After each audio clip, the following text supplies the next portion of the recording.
Ya pemirsa, kini kita update perkembangan pasar saham hingga pukul 10:02 waktu Indonesia Barat. Kalau kita lihat memang IHSG tadi pagi dibuka terapresiasi. Namun sampai dengan pukul 10 justru terkoreksi 0,32% atau kehilangan 27 poin menjadi 8.368. Artinya meninggalkan level 8.400-an ya.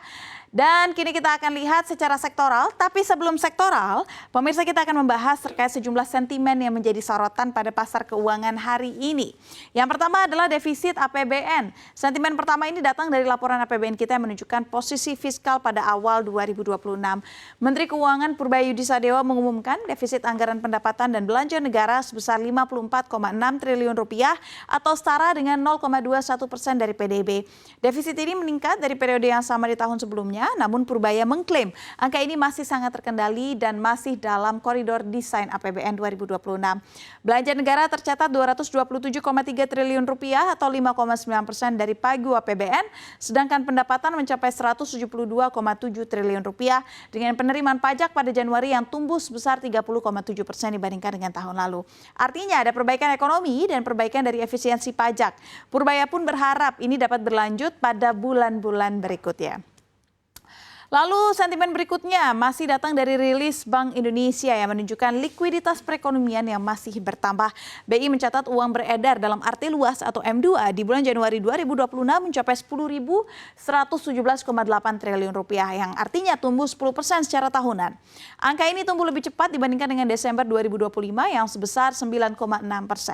BI menjelaskan penguatan M2 pada awal tahun ini dipengaruhi oleh dua faktor utama yaitu tagihan bersih kepada pemerintah pusat atau Pempus dan penyaluran kredit, dan tagihan bersih kepada pemerintah pusat tercatat tumbuh 22,6% secara tahunan meningkat dibandingkan dengan bulan sebelumnya yang 13,6%.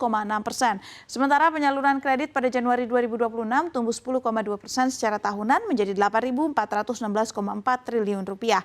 Lebih tinggi dibandingkan dengan pertumbuhan Desember 2025 yang 9,3%.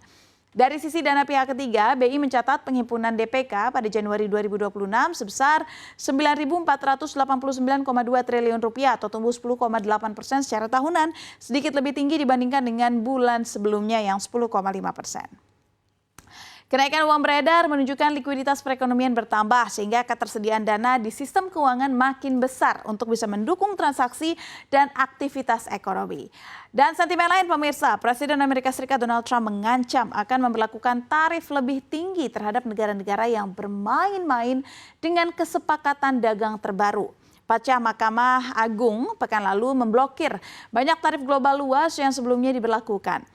Peringatan itu muncul ketika negara-negara di seluruh dunia mengatakan mereka sedang mengevaluasi tarif dan kesepakatan dagang mana yang masih berlaku setelah putusan tersebut yang membatalkan sebagian besar tarif yang dikenakan oleh Trump pada tahun lalu. Diketahui Uni Eropa pada Senin mengatakan akan menangguhkan ratifikasi kesepakatan yang dicapai pada musim panas lalu. India juga menyatakan akan menunda pembicaraan yang sebelumnya dijadwalkan untuk memfinalisasi kesepakatan terbaru. Melalui media sosial, Trump memperingatkan negara-negara agar tidak menggunakan putusan pengadilan sebagai alasan untuk mundur dari komitmen perdagangan yang dibuat sebagai respons terhadap tarif tahun lalu. Masih dari Amerika Serikat, sentimen berikutnya pemirsa, pesanan baru untuk barang manufaktur di Amerika Serikat turun 0,7% secara bulanan menjadi 617,5 miliar dolar Amerika Serikat pada Desember 2025.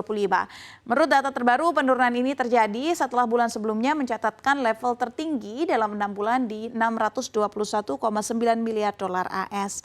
Angka tersebut juga sedikit lebih buruk dari ekspektasi pasar yang memperkirakan kontraksi sebesar 0,5%. Penurunan terutama dipicu oleh melemahnya pesanan barang tahan lama yang turun 1,4% menjadi 319,9 miliar dolar Amerika Serikat. Dan tekanan terbesar juga berasal dari sektor peralatan transportasi yang merosot 5,4% menjadi 113,9 miliar dolar Amerika Serikat. Kemudian kontributor utama pelemahan ini adalah anjloknya pesanan pesawat non-pertahanan dan juga suku cadang yang jatuh tajam 24,8% menjadi 26,7 miliar USD. Dan kini kita akan lihat pergerakan secara sektoral. Pergerakan dari empat sektor pertama Ada finansial, consumer primer, consumer non-primer, dan juga perindustrian. Hanya finansial yang terapresiasi 0,89%. Namun untuk primer, non-primer, dan perindustrian harus terkoreksi. Bahkan non-primer dan perindustrian cukup dalam di 1,2% lebih. Dan untuk consumer primer di 0,34%. Kita bergeser melihat 4 sektor lain.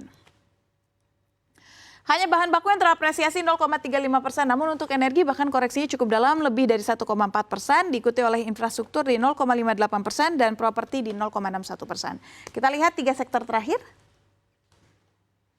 Untuk 3 sektor terakhir semuanya kebakaran dengan koreksi paling tipis di kesehatan 0,35%, diikuti oleh transportasi di 0,53% atau 0,5% dan teknologi di 0,77%.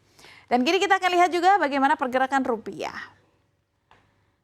Rupiah seirama dengan IHSG yang juga harus kembali terkoreksi di 0,21%, kembali di level Rp16.820 per USD. Tapi kalau kita lihat dibandingkan dengan hari Senin kemarin juga pergerakannya tidak berbeda jauh, jadi memang masih bergerak di zona yang sama.